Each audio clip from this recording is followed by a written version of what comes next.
Okay, so currently waiting for the inspector. What we did is we took advantage, met the structural guys here. We're drilling, dialing into these slabs so we can pour it all in concrete. Getting all the dirt. After that gets dialed, we get all the dirt on the plumbing, get that ready for termite treatment. You see this center here? That's the center of this room. We're figuring out window placement. This slab continues over about 7 feet, and that becomes part of the room as well.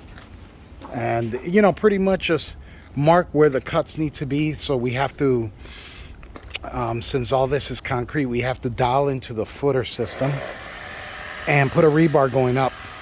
Now, as you can see, this house was supported by a piling system. You see that there? So this piling, if you look at it over here, this piling has to be installed underneath a footer system. This is a footer here, and that's a stem wall before my slab starts. So once that gets inspected today, which I have the pile log, I'm waiting for the inspector currently, we can fill this in, and we do like a little cage here, reinforce it with number 4 rebar and pour 4 inches of concrete, and then just put fill back into that. So that footer system here, whenever I drill for a window and create a cell, I have to attach to that because that's structural.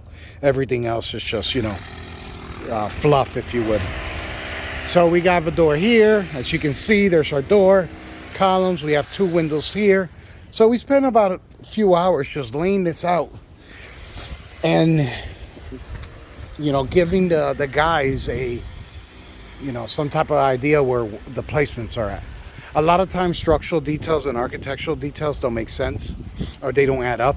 So what we do in jobs like this, even though structural says a dimension, when it comes to the inside of the room and window placement, we just take the real dimension that we have there, minus drywall and whatever the case may be, find the center, split the window, so that way we know when everything gets closed in, those windows are centered accordingly. So we have a lot to do here. And once the inspector approves today, we can really wrap up this bottom area and get this all poured in with the dials. Once that gets poured in, now we can connect dials, go up and do tie beam. Okay, look at this bad boy right here. That sucker goes about 22 to 23 feet into the earth, in some cases 8 feet, until it hits something structural like bedrock, or until we get resistance where the soil is so compact and condensed that the piling will not drive anymore. That's actually a helical anchor, not a piling, my bad.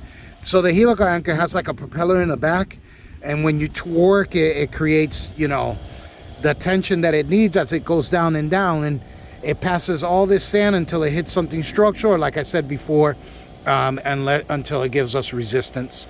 Then what they do is they cut the pipe, weld a plate that goes underneath the footer, put these dowels right into it, and that's it. This house ain't going anywhere. We have 28 of these around the whole perimeter, and that just pretty much holds this house and stabilizes it. So for the most part, you know, we're still working on the ground. So you got to dump all this money into the ground before you go up. If you happen to have a house, you know, by a canal that just happens to be sinking. But for the most part, we're good. We're feeling good about today. This inspector, I know it's going to pass. We're doing everything in accordance of the code. That underground plumbing already passed. Underground electric right here and here already passed. Once I pass these pilings, I can do all my inspections for my slabs, get that poured, and then go back up. So looking really good.